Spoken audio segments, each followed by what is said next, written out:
Bonjour, bienvenue au Parlement européen pour un nouveau numéro d'Europe Hebdo.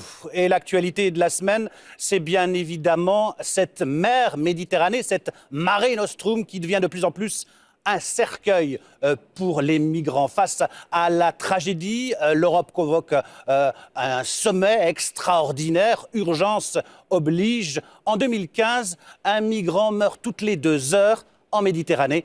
Regardez le reportage.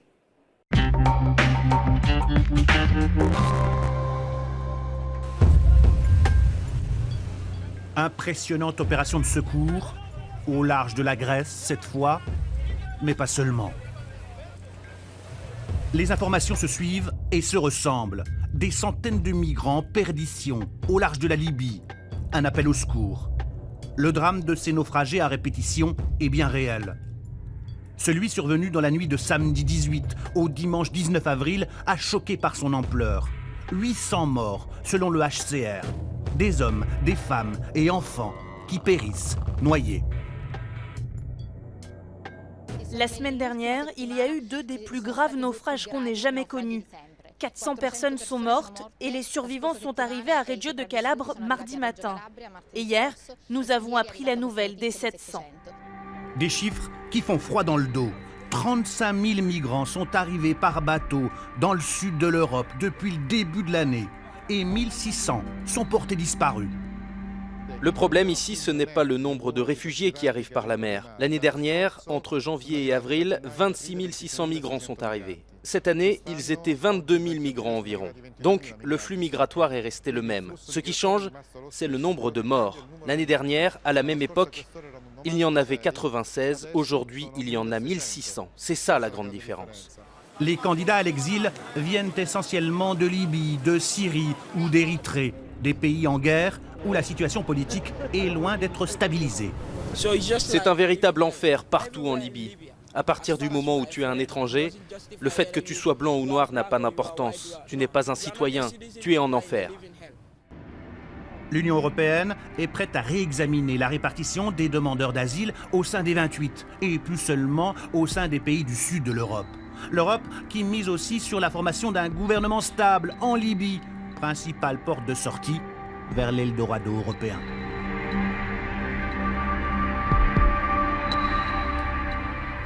Alors, nous a rejoint sur ce plateau Jean Arthuis. Bonjour. Bonjour. Vous êtes député européen, président de la commission des budgets ici au Parlement européen. D'abord, une réaction à la vue de ces images, de ces migrants qu'on tente de secourir depuis les côtes grecques ou même italiennes.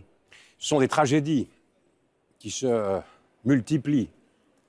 Des hommes, des femmes, des familles, des enfants qui fuient la misère, qui fuient la guerre, l'instabilité autour du bassin méditerranéen. Mais l'Europe est mise en cause. L'opinion publique s'interroge. Que fait l'Europe ? Et l'Europe... Ils ont raison, ceux qui mettent en cause l'Europe ? Je crois qu'ils ont raison. Mais ils doivent mettre en cause la façon dont cible. l'Europe fonctionne. Le gouvernement de l'Europe. En fait, il n'y a pas de gouvernement en Europe. Et l'image que donne l'Europe, c'est l'image de l'impuissance. C'est l'image pathétique des minutes de silence. Nous attendons une puissance européenne. Et donc, de la part des chefs d'État et de gouvernement, un engagement plus fort. Et pourquoi une telle impuissance ? On l'a dit, les drames Parce que se chaque répètent. chef d'État et de gouvernement essaie de prolonger l'illusion qu'il aurait encore en main des prérogatives de souveraineté, diplomatique, militaire, numérique, fiscale, énergie. Il faudrait intégrer tout ça, fédérer tout ça ? Il faut fédérer. Sinon, nous donnerons l'image d'une Europe impuissante et l'Europe deviendra la cible et l'argumentaire de tous les populistes. Donc il faut en sortir. Fédérer, et là, même la surveillance des frontières, fédérer une... Naturellement, forcément. Et donner à Frontex les moyens dont Frontex a besoin. Savez-vous, par exemple... Voilà, vous êtes spécialiste du budget. Lorsqu'une... Oui, eh bien, c'est 120... L'opération Triton, là, qui a remplacé Mare... 120 millions, mais c'est infiniment moins qu'était Mare Nostrum auparavant. Oui. C'est 120 millions par an. C'est la moitié du budget de la Fédération française de football. c'est un montant dérisoire. Frontex est installé à Varsovie. Et il faut savoir que... Frontex, c'est l'agence européenne de surveillance des frontières. Qui surveille, qui coordonne, mais dont les pouvoirs sont... 10 millions de budget par mois. Absolument. Et normalement, lorsqu'un pays accueille une agence, il signe une convention de siège pour faciliter les conditions de vie des collaborateurs qui ne sont pas du pays où est cette agence. Eh bien, il faut savoir que depuis 11 ans qu'existe Frontex, la Pologne n'a toujours pas signé la convention de siège, ce qui complique singulièrement l'accueil de collaborateurs autres que polonais à Varsovie. Donc, il faut que l'Europe bouge incontestablement et il faudra en tirer les conséquences au plan budgétaire. Il faut qu'on ait les moyens. Est-ce que l'Europe elle a les moyens de ses ambitions budgétairement, financièrement, en période de vache maigre, de rigueur? Les États isolément ne peuvent rien faire et ils n'atteignent l'effectivité de la souveraineté qu'en partageant cette souveraineté. Donc, il y a urgence à faire bouger la façon dont l'Europe est politiquement pilotée. Il faut aller vers ces pays d'où partent ces bateaux et coopérer avec les autorités locales lorsqu'il y en a, être présent pour empêcher le départ de ces bateaux. Vous avez parlé d'urgence, justement. Le chef de l'État, François Hollande, en a parlé aussi de cette urgence. Je vous propose de l'écouter et on réagit juste après.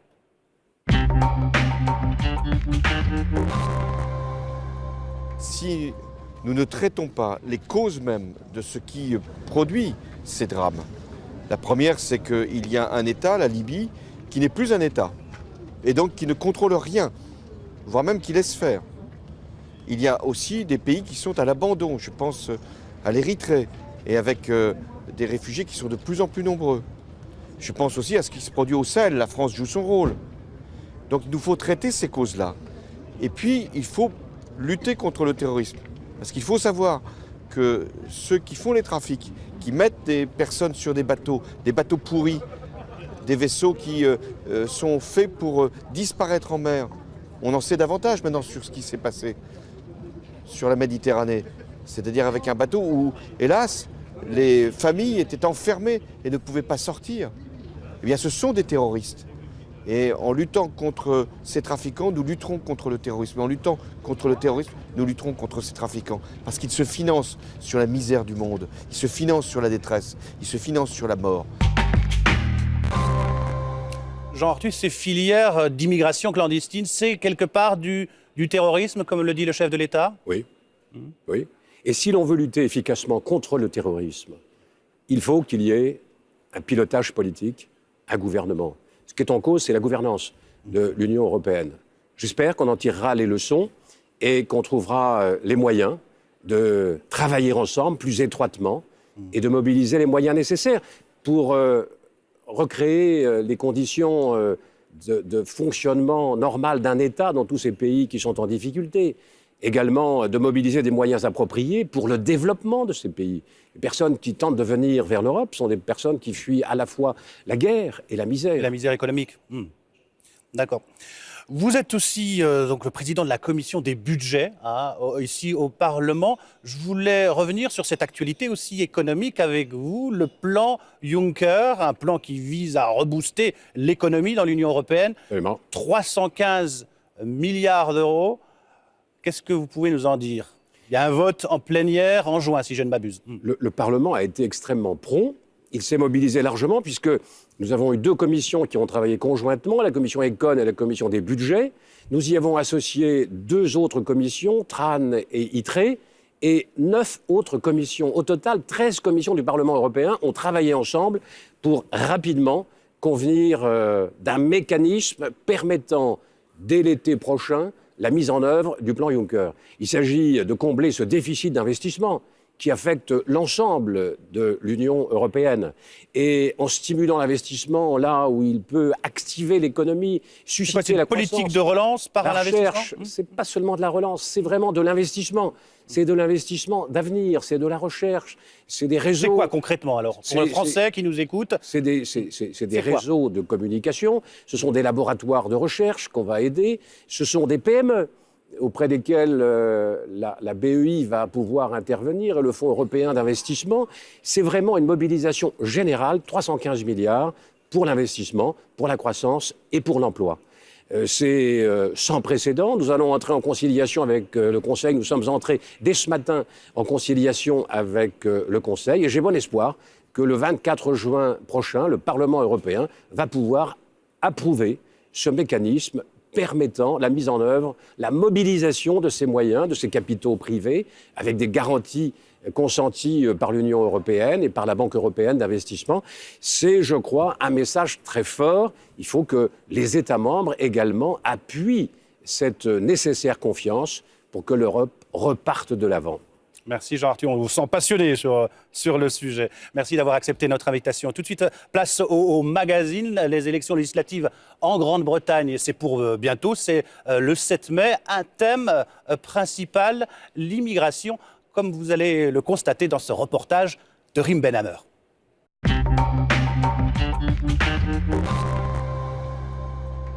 Ils sont pompiers, musiciens, avocats. Leur point commun, ce sont tous des immigrés installés en Grande-Bretagne.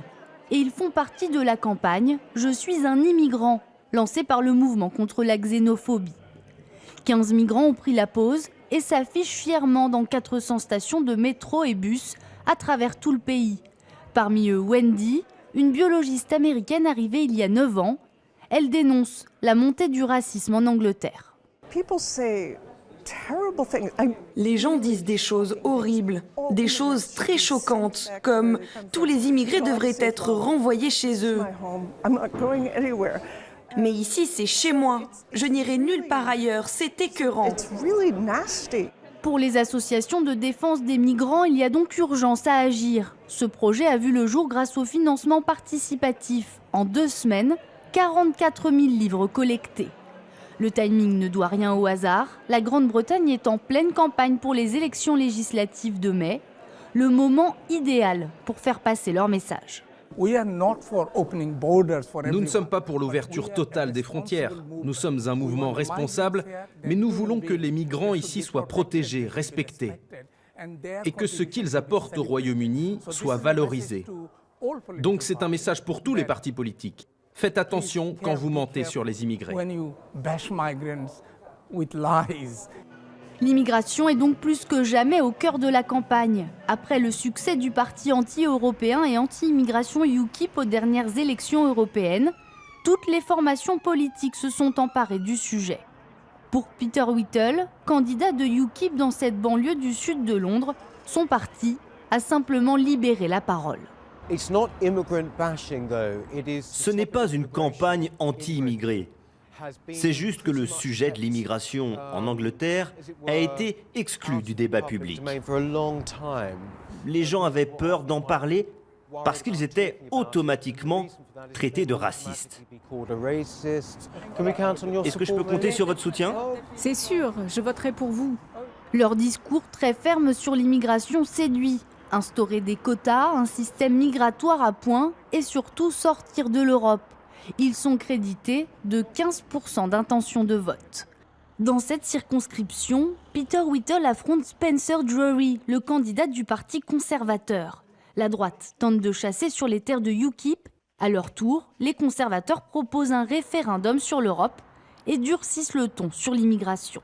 David Cameron veut une limite plus claire sur le nombre de personnes qui entrent en Grande-Bretagne. Mais nous voulons surtout poser des limites sur le système social. Quand on rencontre les électeurs, l'une de leurs principales critiques, c'est que les immigrés viennent réclamer des aides sociales. Nous devons être très clairs, nous ne permettrons pas aux gens de profiter du système de ce pays.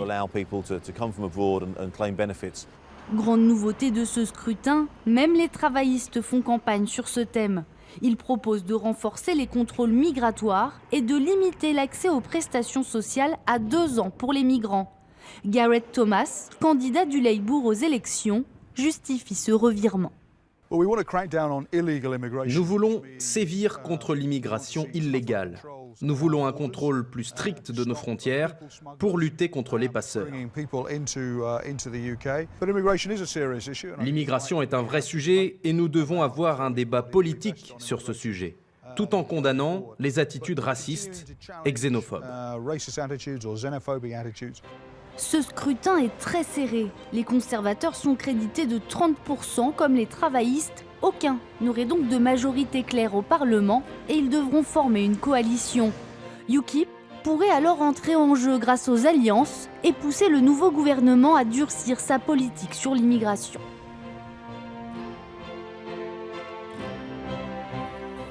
Voilà un reportage de Rim Ben Amer. 2 députés européens britanniques nous ont rejoints. Jean Lambert, bonjour. Vous êtes membre du Green Party, le parti des Verts. À vos côtés, Richard Corbett du Parti travailliste. Bonjour. Donc on va pas refaire la campagne britannique ici. D'abord, vous êtes député européen. Je voulais vous poser une question sur ces naufrages en Méditerranée de ces migrants qui veulent aller vers l'Eldorado européen, souvent britannique. Une réaction ? C'est bien clair que ces naufrages sont terribles. C'est rien de nouveau. Moi, j'étais à Lampedusa il y a presque 10 ans maintenant et c'est toujours la même chose. Il y a des, comme on dit en anglais, les larmes de crocodile. Et c'est très triste, mais on ne fait pas grand-chose. Et je crois qu'on doit améliorer l'aide aux Méditerranée, mais on doit donner aussi la possibilité de venir en Europe pour trouver l'asile. Et ça, c'est hors de question en ce moment. Hein. Richard. C'est évidemment épouvantable. J'espère quand même que ça va réveiller l'Europe. C'est quand même un problème commun. On ne peut pas dire que c'est un problème italien ou grec. C'est un problème commun. On doit agir ensemble. Mais la Grande-Bretagne a un peu réagi à sa manière quand même. À Calais, dans le port de Calais, elle a construit un grand grillage en France pour empêcher les migrants de passer. C'est une autre question. Ils ne sont pas dans des bateaux qui risquent de couler quand même. C'est un problème tout à fait différent. C'est des gens qui sont déjà entrés dans l'Union européenne. Et il s'agit de voir dans quel pays aurait dû procéder à l'examen initial de leur demande d'entrée. Revenons au sujet qui nous intéresse. On a vu dans le reportage de Rim Ben Amer, on a interrogé beaucoup d'immigrés installés près de Londres. Ils disent que l'immigré fait peur en Grande-Bretagne. Est-ce qu'ils ont raison? Est-ce qu'il y a du racisme en Grande-Bretagne? Oui, c'est clair. Il y a du racisme en Grande-Bretagne. Je crois que ça, c'est en train d'augmenter à cause du débat dans le cours de la campagne électorale, même avant. Il y a vraiment une idée que d'être immigré, c'est quelque chose d'honteux. On ne doit pas être ici. On cherche à l'argent sans rien faire. Et ce n'est pas la réalité. Mais je crois que ça a augmenté pendant la campagne électorale. Oui, pas tout le monde, heureusement, a cette attitude, mais une grande minorité. Et UKIP est très malin. Il essaie de jouer sur ça et de lier ça à l'Union européenne. En fait, la majorité des migrants au Royaume-Uni viennent dehors de l'Union européenne. Nigel Farage, il dit « Ah oui, tout ça, c'est à cause de la libre circulation en Europe ». En Europe, il y a autant de Britanniques dans les autres États membres de l'Union européenne qu'il y a de ressortissants européens au Royaume-Uni. C'est équilibré. En plus, il paye bien plus en contribution fiscale qu'il ne coûte à l'État. Donc, du point de vue du nombre ou du point de vue du coût, c'est un bénéfice pour la Grande-Bretagne et le Royaume-Uni. Mais Farage, très malin, essaye de retourner ce débat. Vous parlez de Nigel Farage, le patron de UKIP, mais Ed Miliband, le chef du Parti travailliste, lui-même veut renforcer le contrôle migratoire. Il l'a dit. Est-ce que c'est devenu une obsession nationale? Est-ce que le Royaume-Uni va devenir une forteresse? Il y a quand même des différences, des sacrées différences, je dirais. Ce que le Parti travailliste veut faire, c'est regarder un aspect très particulier.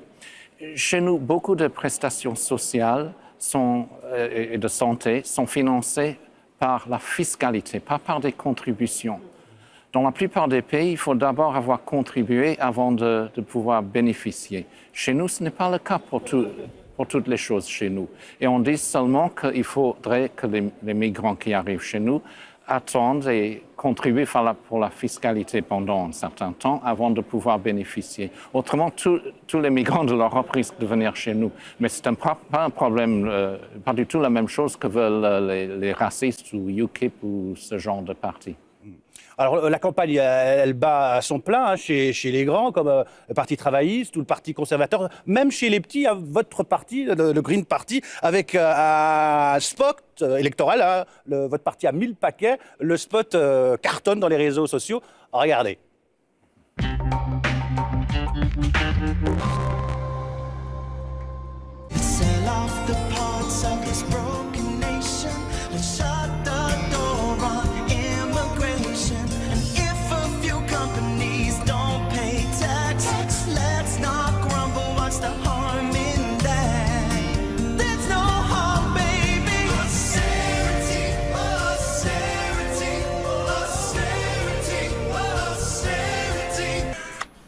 Like it?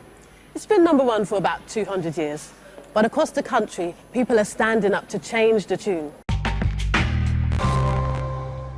Voilà, change de tune. Faut changer la politique, Jen Oui, bien Lambert. sûr. Oui, bien sûr. Et on a fait avec notre spot, oui, c'est quelque chose de léger, mais avec un message, oui. C'est quoi le message principal? Le message principal, oui. C'est quoi qui vous différencie par rapport aux grands partis traditionnels, comme le Parti travailliste? Dans cette élection, ce que nous disons, c'est que l'austérité, c'est pas le jeu. On doit investir aux gens, on doit investir au futur. Et c'est pas seulement une question de le déficit, etc. On doit investir. Et c'est le futur qui compte. Richard Corbett, sur le front de l'emploi, pourtant ça marche bien en Grande-Bretagne. 5,7% de taux de chômage et des jeunes qui se précipitent vers Londres pour travailler, ça marche bien. Le problème, c'est qu'il y a beaucoup d'emplois précaires, très précaires, et il y a aussi des grands problèmes dans nos services publics, en particulier le service de santé. Donc on a pu augmenter le nombre, mais sur le dos de créer d'autres problèmes. Et quand on parle d'austérité, nous aussi, Parti travailliste, on est contre l'austérité, mais pas en disant en même temps que le déficit, on s'en fout. On sait qu'un déficit trop grand, en augmentant les dettes, après un certain temps, la plupart de vos recettes fiscales partent pour repayer les dettes et les taux d'intérêt, au lieu de financer les services publics et l'investissement. Donc il faut un équilibre là. Il faut diminuer le déficit, mais pas en coupant toutes les dépenses sociales, pas du tout. Plutôt aussi en augmentant la fiscalité sur les plus hauts revenus. D'accord. Alors, sur l'Europe, David Cameron a promis un référendum pour ou contre le maintien de son pays, donc la Grande-Bretagne, dans l'Europe. Est-ce que vous pensez sérieusement que le Royaume-Uni a un avenir en dehors de l'Union européenne? Jen Lambert. Je crois que c'est tout à fait possible qu'on va quitter l'Europe. C'est possible? C'est possible. C'est pas un jeu. Si on voit ce que disent les partis conservateurs, UKIP, etc., et aussi le grand public, c'est vrai qu'il y a quelquefois une majorité, presque vous majorité. Vous sentez, la population oui. britannique, Il y a plein eurosceptique ou anti-européenne? Oui, je crois que c'est possible.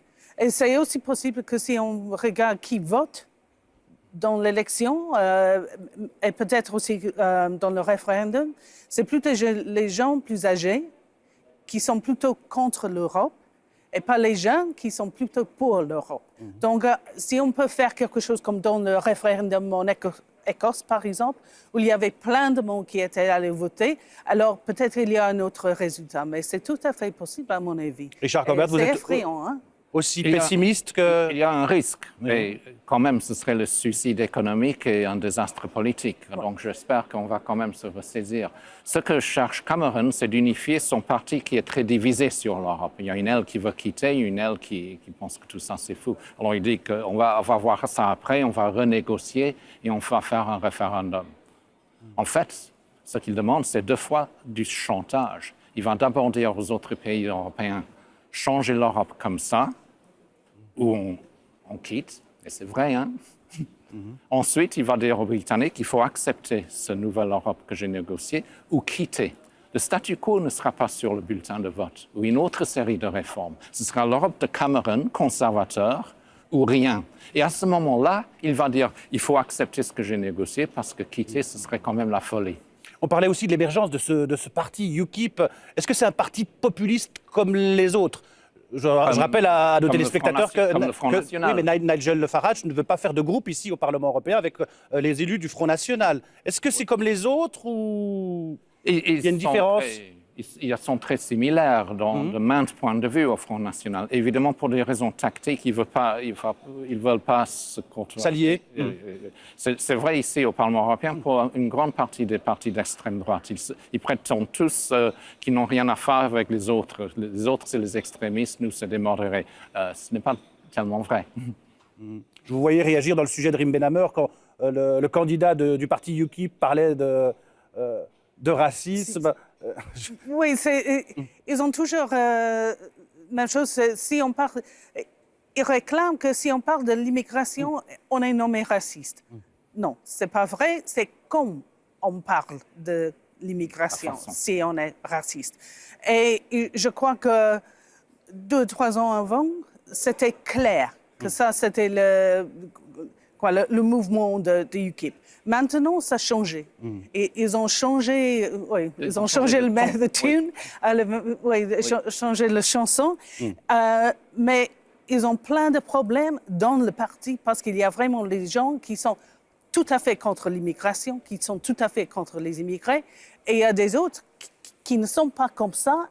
Donc, c'est divisé. On aura compris que ce sera donc un thème de campagne principale pour ces élections législatives en Grande-Bretagne qui auront lieu le 7 mai prochain, je le rappelle. Jean Lambert, merci d'avoir accepté notre invitation. Richard Corbett, merci d'avoir accepté notre invitation. Je vous propose de terminer cette émission avec ces images. Un groupe de défenseurs des droits de l'homme a organisé un rassemblement et une veillée devant le Parlement européen à Bruxelles, en mémoire des migrants qui ont péri en Méditerranée dans le naufrage de leur navire.